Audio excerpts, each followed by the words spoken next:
Você sabia que a chave do sucesso da sua terapia pode estar na mudança de comportamento? Meu nome é Val Tranzanello, sou aluno do último ano de doutorado, aluno da professora Ana Maria Cirane de Oliveira, e eu estou aqui para discutir o paper intitulado Este é o Dia que a Sua Vida Deve Mudar, priorizando a mudança comportamental na prática musculoesquelética. Ai, pessoal, desculpa aí. E aqui eu quero destacar o primeiro autor, que é o Jeremy Lewis. Ele é um cara que publica muito em ombro, né? Então, isso é interessante que ele está discutindo a mudança de comportamento. Bom, como a Ana disse, os exercícios domiciliares, eles são importantes e muitas vezes precisam ser realizados por anos. E isso, a pessoa precisa mudar o seu comportamento. O que acontece? O fato que alguns estudos mostram que de 50% a 70% não aderem a essa prática.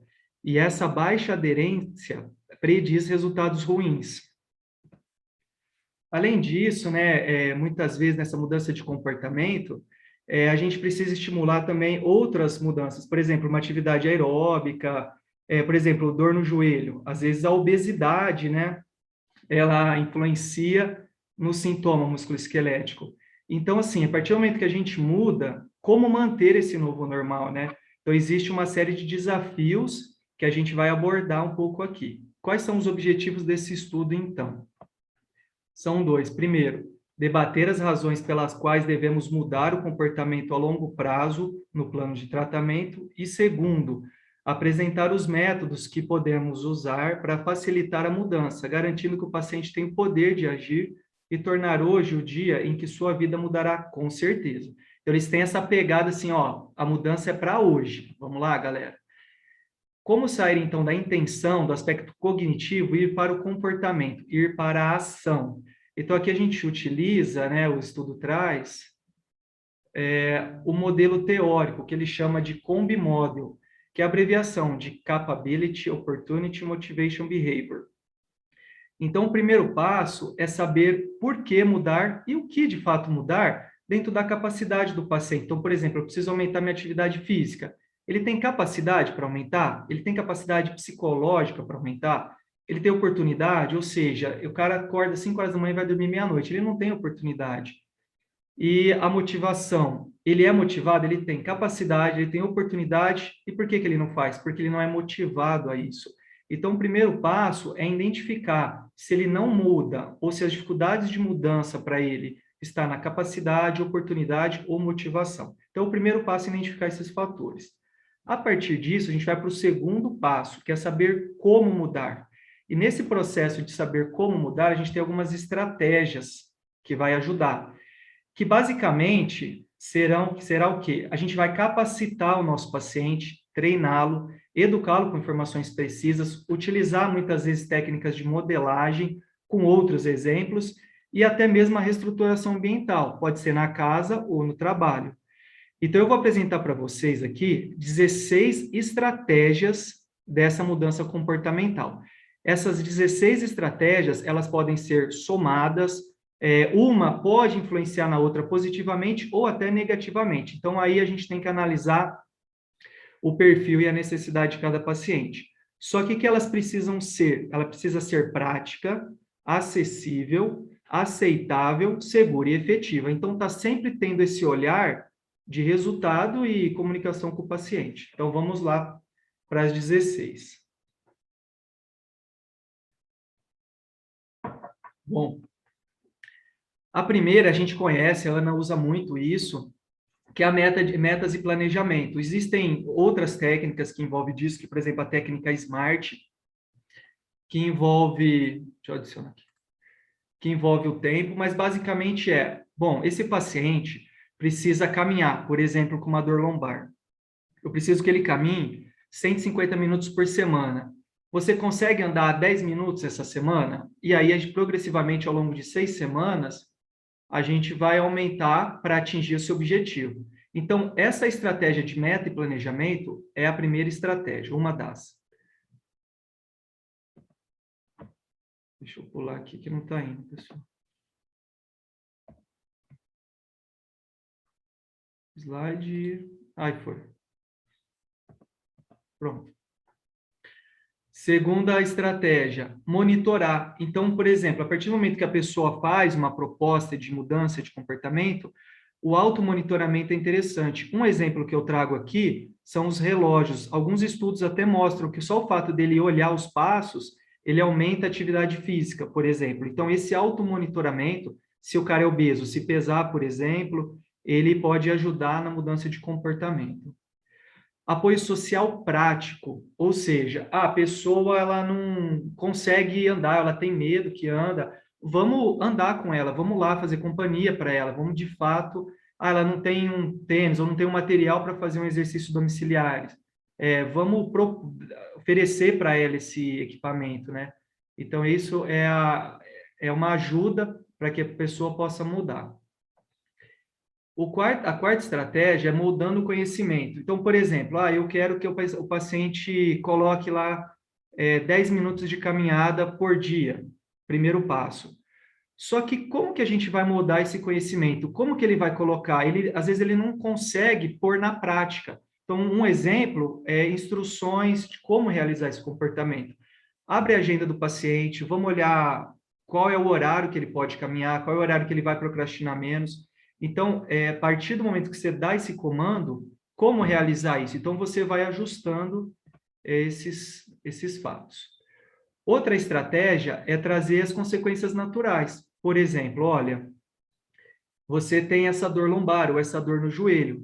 Se você não emagrecer, se você não fizer um fortalecimento, muito provavelmente essa dor não vai melhorar, ela pode piorar, porque você está com hábito sedentário, está com peso, você está fraco, e assim por diante. Olha, você está na cama, e se você ficar na cama, essa dor lombar sua não vai melhorar. Então, trazer consequências que a gente já sabe que são naturais e muitas vezes prejudiciais para aquele comportamento, né? A estratégia de comparação de comportamento. Então, aqui a gente pode trazer não só da pessoa, mas de um outro cliente. Olha, eu tenho um cliente aqui que ele teve o mesmo problema que você, teve esse comportamento e chegou nesse resultado. Então, essa estratégia pode motivá-lo. Dar dicas, por exemplo, aqui eu estou ilustrando uma água, né? Por exemplo, a pessoa quer melhorar a alimentação. Qual é uma dica para ela beber mais água? Levar uma garrafinha. Então, são associações, toda vez que a pessoa está com sede, ela tem a água do lado. Na dor lombar, por exemplo, a gente pode colocar um despertador. Olha, a partir do momento que tocar esse despertador, você vai se levantar da sua cadeira para que você não fique tanto tempo parado. Então, dar dicas e realizar associações, ensinar isso para o paciente, isso pode ser um gatilho para ele mudar o seu comportamento inicialmente. E aqui, repetição e substituição. Uma vez que o paciente, por exemplo, ele tem dor nas costas, ele travou, ele está com medo de fazer a flexão. Então, a gente pode fazer uma flexão parcial e insistir, repetir, substituir aquela privação de flexão que ele fazia, agachava todo com a coluna rígida, e começa a dobrar a coluna sem medo, e esse ensaio, esse comportamento precisa ser repetido para a pessoa ter confiança. Comparações de resultados. Aqui é o que o Guilherme citou.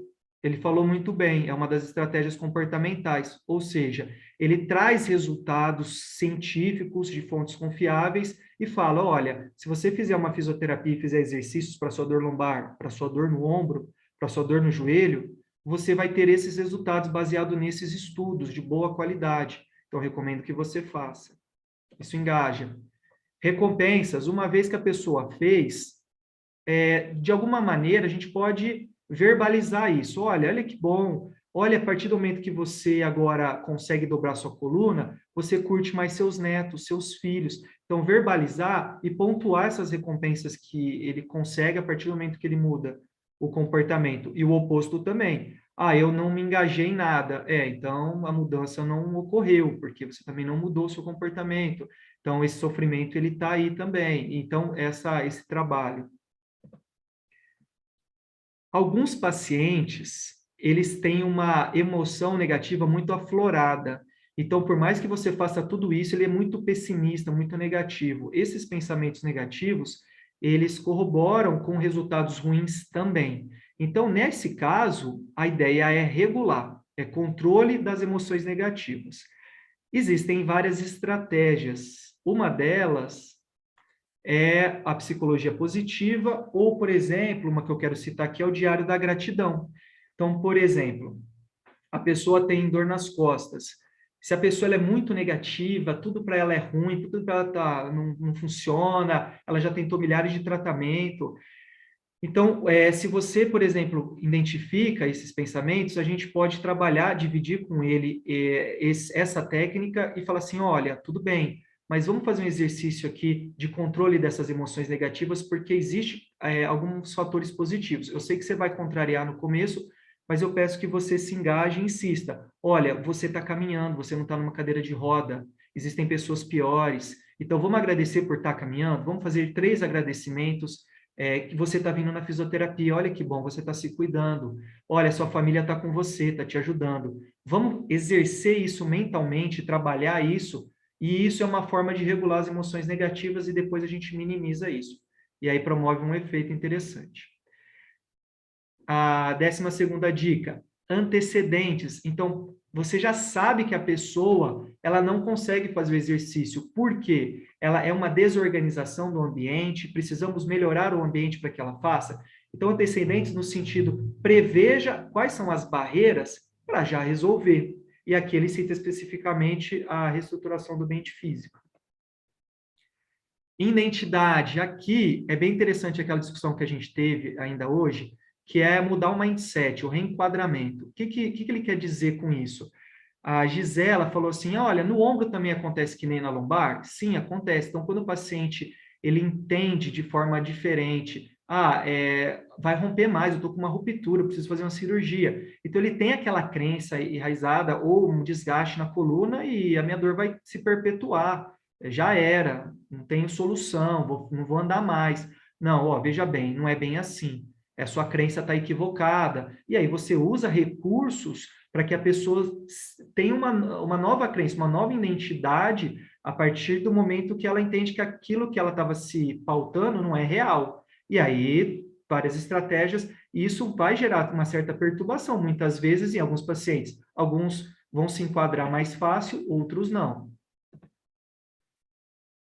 Trazer para eles as consequências programadas. Então, consequências programadas. Por exemplo, muitos pacientes, eles têm hábitos de recompensa. Nossa, eu trabalhei tanto, agora eu preciso descansar. Gente, eu já trabalhei tanto, me desgastei, eu ainda tenho que fazer exercício de final de semana, aí eu mereço chegar em casa e beber, eu mereço chegar em casa e descansar, ficar jogando videogame. Então, ó, veja bem, tudo bem, você merece, mas todo dia, pô, não é demais, não. Vamos reduzir essa recompensa que você gosta e vamos ainda cuidar da sua saúde? Você pode descansar, mas está um pouco demais. Então, trazer essa realidade para a pessoa. Não que ela não mereça, mas talvez esteja merecendo demais coisas que são prejudiciais à saúde.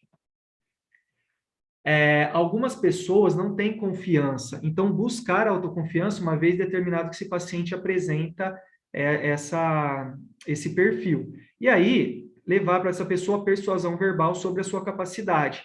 Olha, você já conseguiu, você já fez uma fisioterapia e se deu bem, por que a gente não pode reproduzir isso? E até durante a reabilitação, olha, veja bem, você não conseguia nem levantar da cadeira, agora você já está levantando. Parabéns, olha, você merece um troféu, merece uma medalha, merece que a gente destaque isso, porque isso é uma vitória. Parabéns, você conseguiu. E por fim, pessoal, eu lembrei aqui das consequências, por exemplo, do cigarro, que a gente aprende baseado em comportamentos de outra pessoa, ou de um filme, de um vídeo, da marca do cigarro. Ó, se você fumar, você vai aumentar a probabilidade de câncer. Aí, e por outro lado, olha, viu aquela pessoa que também machucou o joelho, é um jogador de futebol, o Ronaldinho, o Fenômeno, por exemplo, olha, disseram que ele nunca mais ia jogar futebol, e ele conseguiu. O maior cirurgião de joelho lá de São Paulo falou que ele já era a carreira dele, e ele em 2002 foi campeão do mundo e foi considerado o melhor jogador da Copa. Então você pode, é possível. Então trazer esse tipo de motivação e com aprendizagem oculta, né? Bom, conseguimos mudar nosso paciente, o comportamento do paciente. Acabou? Não. A gente entra com monitoramento. Esse monitoramento pode durar até 6 meses, porque a chance dele voltar para o estado anterior é grande. Então, nesse caso, precisa do tempo e do autocuidado. O autocuidado aqui, o estudo traz que os pacientes não falam a mesma língua que os terapeutas. Então, o autocuidado precisa ser discutido. Então, ó, meu paciente, o que você entende de autocuidado? Porque, olha, você vai ter que manter esses exercícios. Como é que você vai se cuidar? Eu preciso que você se gerencie, mas a gente vai se encontrar ainda por 6 meses na frequência determinada. O que é autocuidado para você? Aí ele discute, ele fala e você vai fazendo os ajustes, que significa que a pessoa ela tem que se monitorar para ver se ela está conseguindo manter aquele novo comportamento adquirido. E finalizando, pessoal, a modificação do comportamento pode impactar nas taxas de mortalidade e morbidade. Isso a gente sabe, a gente trabalha com essa saúde e nos sintomas musculoesqueléticos, a mudança do comportamento pode ser a chave do sucesso da reabilitação do seu paciente. Muito obrigado.